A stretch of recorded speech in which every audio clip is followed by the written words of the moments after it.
నేను పేర్లు చెప్పను, నాలాంటి వాడిని ఒక ఎంట్రీ కావాలంటే సహాయ సహకారాలు అందించిన వాడిని. కౌన్సిల్ కానీ ఎమ్మెల్యే కానీ మంత్రి పదవి రాకముందు ఏమీ లేనప్పుడు నేను రాజశేఖర రెడ్డి గారిని కల్పించమంటే, రామచంద్రరావు గారిని కల్పించమంటే రాజశేఖర రెడ్డి గారిని కల్పించాను. అటువంటిది అతని ఇంటికి వెళ్ళడానికి ఒక నిర్బంధం ఏమంటారంటే, ఒక సోనియా గాంధీ గారి ఇంటికి రిసెప్షన్కు డైరెక్ట్ వాగ్దావి పోవచ్చు, రాహుల్ గాంధీ గారి ఇంటికి పోవచ్చు, నేను 2 హౌజెస్కు ఏఐసిసి ఆఫీస్ కూడా పోవచ్చు అనుకోండి. స్కాన్ ఉంటుంది. ఇక్కడైతే ఈ ఎంట్రన్స్ కాడ స్కాన్ ఉంటుంది, లోపల స్కాన్ ఉంటుంది. ఈ మెయిన్ రోడ్డు అక్బర్ రోడ్ పక్కకు ఉంటుంది కదా, ఈ నుంచి ఏం స్కాన్ ఉంటుంది. అడుగుతారు ఎవరని, మనది చిన్న ల్యాప్టాప్ బ్యాగ్ పేపర్ ఉంటుంది కదా, అంతే ఏం ఉండే కదా. అక్కడి వెనక స్కాన్ ఉంటుంది. ఆఫీస్ వరకు పోవచ్చు. ఇక్కడ అసలు నిర్బంధమే కదా. అంటే ఎవరి గురించి చదువుతున్నారు మీరు? అదే చెప్తూ నీకు ఊకే పేర్లు చెప్పడం బాగుంటుంది. ఒకసారి కంప్లైంట్ ఇచ్చి ఇది పద్ధతి కాదు, అప్రోచ్ కాదు. ఏందంటే మంత్రుల దగ్గరికి వెళ్ళడానికి ఏదైతుందో 3 చెక్ పోస్టులు ఏదైతుందో ఎమ్మెల్యే కూడా ఏ పరిస్థితి అండి ఇది? మొదట్లో మెయిన్ రోడ్ మీదనే స్కాన్ అంటే ఏందండి చెప్పండి. అక్కడ పోయినాక అక్కడ ఒక గేటు, నువ్వెవరు? నేను నడుచుకుంటూ పోతాను. నేను కార్లు బొచ్చు బుకేను కాదు, ఏదో తెల్లగా బట్టలు లేవు. ఇక్కడ అయిపోయినాక ఆడపోయే వరకు అక్కడ మళ్ళీ వాక్ టాకి మీద గోనె ప్రకాశ్రావు, అక్కడ ఒక 5 నిమిషాలు ఫోన్ దొరకడు, వాళ్ళ ఎంగేజ్ నడుస్తూ ఉంటుంది. నేను రాను, జీవితంలో రాను చెప్పచ్చు. కంట్రిబ్యూట్ అప్పటికే నేను ఆర్టీసీ చైర్మన్ అయిపోయింది 2007కు. ఎమ్మెల్యే 83 అయినా, వార్డు మెంబర్ కూడా కాలే ఆయన. ఒక కేంద్ర మంత్రికి ఫాలోవర్గా ఉండే నేను తెగదెంపులు చేసుకున్నాను. మాకు పడడం లేదు. నాకు కేవీపీ గారిని కలిపాను. కేవీపీ గారిని రాజశేఖర రెడ్డి గారిని 4:30 మార్నింగ్ తీసుకెళ్ళాను. అప్పటి నుంచి ఆయన ప్రజాప్రతినిధిగా ఎన్నికయ్యాడు, మన శాసనసభకు అయ్యాడు. ఇప్పుడు పెద్ద స్థాయిలో ఉన్నాడు. నా ఒక్కంది కాదు ఇది పరిస్థితి. పోయే విజిటర్ అంతా అక్కడ ఒక హింస. సెక్రటరియట్ కన్నా డైరెక్ట్ పోవచ్చు. పోయాడు పాస్ తీసుకుంటే ఈ వీడియో చూసేవాళ్ళు పేరు కూడా మీరు, ఎందుకంటే మీరు చాలా ఓపెన్గా చెప్తూ ఉంటారు కదా, చూసేవాళ్ళు బట్టి విక్రమార్క గారు ప్రగతి భవన్లో ఉంటున్నాడు. ఏం జరిగింది అసలు ఇన్సిడెంట్ చెప్పండి. ప్రగతి భవన్లో ఉంటాడు. ముంగట ఇక్కడ మెయిన్ చెక్ ఉంటుంది, అది ఈ భవన్ కోసం చెక్ పెట్టిండు. ఈడ అడుగుతాడు, అడిగి ఏదైతుందో స్కానింగ్. మళ్ళీ సీతక్కిల్లు వస్తుంది. రాజశేఖర రెడ్డి గారు నివసించిండగా ముంగటనేమో camp office.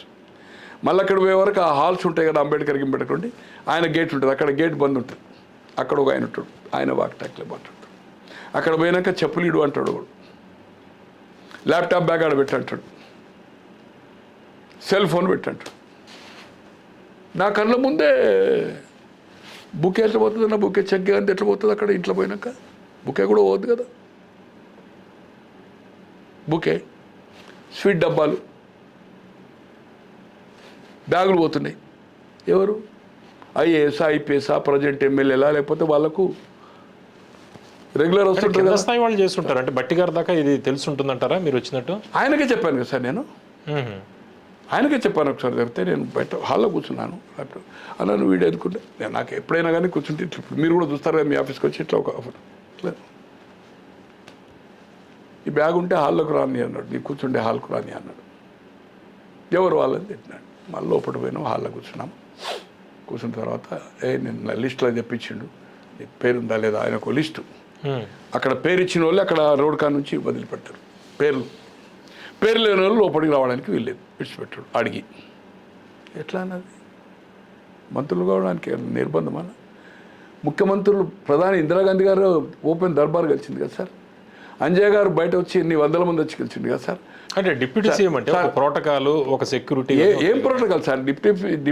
Deputy CM just like ఏ మినిస్టర్ సార్. దేవులపల్లి అమర్ గారు ప్రెస్ కౌన్సిల్ చేసినాడు, జాతీయ స్థాయిలో సెక్రటరీ జనరల్ చేసినాడు, ఇక్కడ మీ జర్నలిస్ట్కి ప్రజెంట్ చేసినవాడు. అపాయింట్మెంట్ తీసుకొని పోతే 3 గంటలు కూర్చోబెట్టాడు సార్. 3 గంటల దాకా కలవలే. ఆ బుక్ ఆయన ఇవ్వడానికి ఏంటనే ఒక రాసిన బుక్, ఆ బుక్ ఏదైతుందో అక్కడ శర్మ గారికి, శర్మ గారు తెలుసు కదా మీకు, రాజశేఖర రెడ్డి శర్మ గారికి ఇచ్చేసి. శ్రీనివాసరెడ్డి గారు ప్రెస్ కౌన్సిల్ అయిన తర్వాత క్యాబినెట్ ర్యాంక్. అపాయింట్మెంట్ ఇచ్చారు. ఆయన ఎక్కడో అక్కడ ఉంటాడు, మన కొండాపూర్ అవతల అక్కడ. ఆ నుంచి బయలుదేరి వచ్చాడు. వచ్చే వరకు వెళ్ళిపోయాడు. Right, okay. Next time appointment ఇచ్చాను. వస్తుంటేనే ఇవాళ లేదని చెప్పారు. ఆ ఇద్దరు చెప్తే ఇద్దరిని నేను తీసుకెళ్ళాను. ఫోటో పెడతాను ఇప్పుడే మీకు. ఆ సైడ్కి పెట్టచ్చు మీరు. నేను సైడ్ పెడతాను. సో వాళ్ళకు నేను వచ్చేసాను. ఇది పద్ధతి కాదు ఈ అపాయింట్మెంట్స్ది. చాలా కాంప్లైంట్స్ ఉన్నాయి. బట్టి గారి విషయంలో చాలా కాంప్లైంట్స్ ఉన్నాయి. అంటే వాళ్ళకి ఫోన్ చేసి నెక్స్ట్ డే ఎప్పుడు బ్రేక్ఫాస్ట్ రమ్మన్నాడు. నేను రానంటే ఏదైతుందో రమ్మంటే అమర్ గారు, శ్రీనివాసరావు గారిని నలుగురు పోయినాం. 3 hours కూర్చున్నాం. లాభం ఏంటన్న అట్లా నిమిషము అర నిమిషము కమ్ టు ద పాయింట్. వాళ్ళు ఇద్దరు పైరోలకు వచ్చేటోళ్ళు కాదు, నేను పైరోలు చేసేటోని కాదు. ఒక మిత్రునిగా సహాయం చేసిన వాడిగా కొన్ని వందల మందికి చెప్పాడు. మీ ప్రెస్ మిత్రులు కూడా చెప్పాడు. ఎలక్ట్రానిక్ ప్రింట్ మీడియా అయ్యారు ఉన్నారు, ఎన్టీవీ, ఏబిఎన్, ఆంధ్రజ్యోతి, రుద్రరాజు లాంటి వాళ్ళకు ప్రకాష్ అన్న నన్ను తీసుకెళ్ళాడు. మళ్ళీ మేము ఈ బ్రేక్ఫాస్ట్ చేసినాడు కూడా ఏదైతుందో ఇద్దరితోటి ప్రకాష్ అన్న నాకు 2007లో బాగులింగపల్లి ఉంటుండే. నీతి నిజాయితీ పాదయాత్రకి ఏం చేసినాము. జనరల్గా బట్టి గారు ఒక సాఫ్ట్ పర్సనే కదా. అది సార్ ఇప్పుడు బదనాం ఎవరు చెప్తున్నారు సార్? పుంకాలుగా ఏ 60-70 సోషల్ మీడియాలో వచ్చిండ్రు. ఎవరు చెప్తున్నారు? మీడియా వాళ్ళు చెప్తున్నారు కదా. దానికి ఎప్పుడన్నా జవాబు ఇచ్చారా? ఎక్కడాన్ని ఎప్పుడన్నా దాన్ని కౌంటర్ చేశారా? మొన్న హౌజులో ఎవరో చెప్తే ఆ పర్సంటేజ్ చెప్తే హౌజులో మాత్రం కోపానికి వచ్చాడు బట్టి గారు. బట్ బయట ఎక్కడన్నా జరిగిందా అది? ఈ ప్రచారం ఎందుకైతుంది? నిప్పులేందే పొగరాదు కదా. ఎక్కడో ఒకడ కొంచెం అదే అయితే కదా. భవిష్యత్తు ఉన్నవాడు, దళితుల్లోకి వచ్చినవాడు, నాలెడ్జ్ ఉంది, ఎడ్యుకేటెడ్, లాయలిస్టు, వయస్సు ఉంది, సబ్జెక్ట్ ఉంది. బట్ మరక, చెరిపేయరాని మరక అపాయింట్మెంట్స్ కానీ. సార్ 2 శాసనసభ్యులు సార్ నన్ను కండ్లకు నీళ్ళు తెచ్చుకుంటూ అమెరికాలో టైమ్ స్క్వేర్లో రాత్రి 2 గంటలు 2:30కు ఐస్ క్రీమ్ తింటూ ఈ విషయం మ్యారెట్ రోడ్ నా నియోజకవర్గంలో పెండింగ్ బిల్లులు అడిగితే ఆ మండలంలో నాకు మెజార్టీ వచ్చింది ఇవ్వాలా. ఇంకొక మండలంలో నాకు మీద సపోర్ట్ చేసిండా ఏదో చెప్పిండు, నాకు జ్ఞాపకం లేదు. ఆ బిల్లు శాంక్షన్ అయింది. డబ్బులు ఇచ్చిండనే ప్రచారం ఉంది. నిజమా అని నేను అడిగాను. ఎందుకంటే నాకు మంచి మిత్రుడు బట్టి గారు కనుక నేను నిజమని చెప్పలేను, కానీ ప్రచారం ఉంది. తర్వాత అమెరికా నుంచి వచ్చినాక మళ్ళీ ఒక 7-8 నెలలక నేను అడిగాను, నాకు జరగలే సార్. నేను ఇచ్చాను సార్ ఇన్ఫర్మేషన్. నా ఒక దగ్గర బంధువు ఇంజనీరింగ్ కాలేజ్ 20 కోట్లు ఉంటే అదేమంటారు టికెట్ ఏమంటారు దాన్ని, అది శాంక్షన్ ఇచ్చింది ఒక 10 కోట్లది రిలీజ్కు.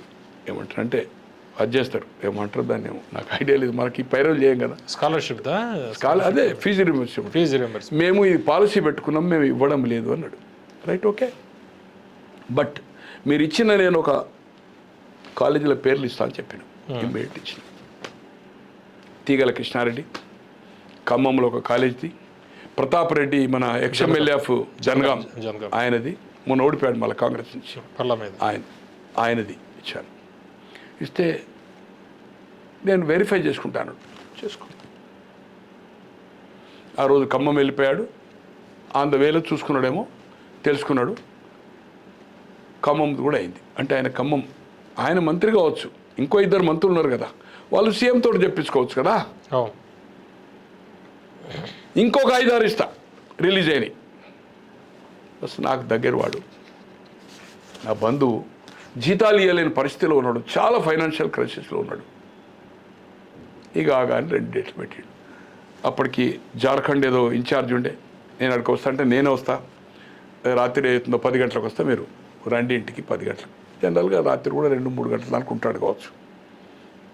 అయిన తర్వాత అదే రోజు అనుకోకుండా ముందు కేరళ ఎవరో ఇక్కడ ఇన్ఛార్జ్ కృష్ణన్ మ్యారేజ్ అంటే ఆంధ్ర అడిగిపోయారు, డైరెక్ట్ అడిగిపోయాడు. ఆ నుంచి హెలికాప్టర్ మీద వచ్చిండ్రు, వచ్చి హనుమంతరావు దగ్గర పూజకు పోయిండ్రు. అరే నేను వస్తాను, నెక్స్ట్ డే వస్తాను, ఒకరోజు ముందుగానే వచ్చి అటు కేరళకు పోయి ఇటు వచ్చేసిండు. తర్వాతనే వెళ్ళాను. ఇక నాకు నరకం చూసింది అనుకోండి. నాకు మోషన్స్ హెల్త్ ప్రాబ్లం అయింది. ఇక్కడ కూర్చున్నాను. చివరకు ఆయన వచ్చే ముందే చేరిన అనుకోండి. ఇక్కడ అక్కడ అన్ని ఫోటోలు పంపిన మొత్తం వాళ్ళు హింసించింది మాట్లాడింది అంతా అక్కడ ఆ గేట్ కాడ. నేను నడుచుకుంటే పోతా, సైకిల్ మోటార్ మీద పోయినా అక్కడ దిగినాక అక్కడ ఒక హాఫ్ అన్ అవర్ అయింది. స్కానింగ్ అయిన ఫోటోలు ఆయనకు, ఆయన కొడుకు, మిస్సెస్కు అందరికి పంపారు. లోపల పోయిన కూర్చుని ఏడ్చుకుంటుంది. బాగా దుఃఖం వస్తుంది, ఆవేశం వస్తుంది. మళ్ళీ మోషన్స్ వచ్చేది. దాంట్లో ఆయన మెయిన్ హాల్ పక్కకి ఆఫీస్ ఉంటుంది, టాయిలెట్ పైన ఎట్లా వస్తున్నా వచ్చేసింది లోపలికి వెళ్ళి. దాంట్లోకి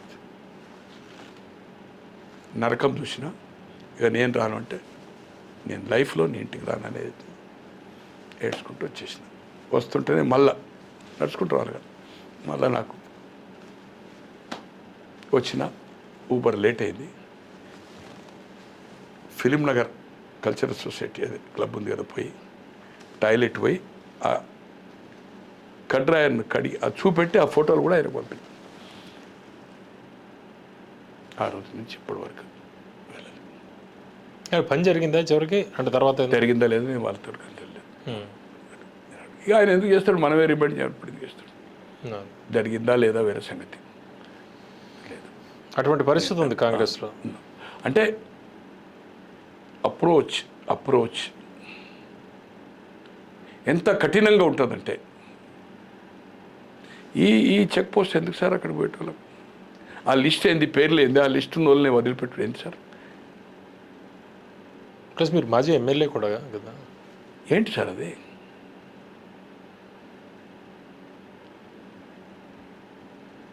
చెప్పులీడు అయింది అక్కడ, సెల్ ఫోన్లు పెట్టబోయింది.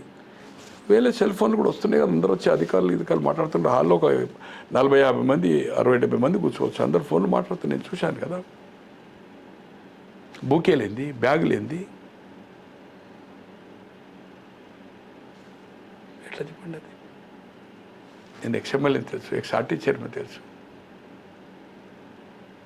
అంటే ఎవడైతే మామూలు ఇస్తాడో స్టాఫ్కు వాళ్ళ గౌరవం. ఈ సంస్కృతి గతంలో ఉండి ఇదే జరిగింది.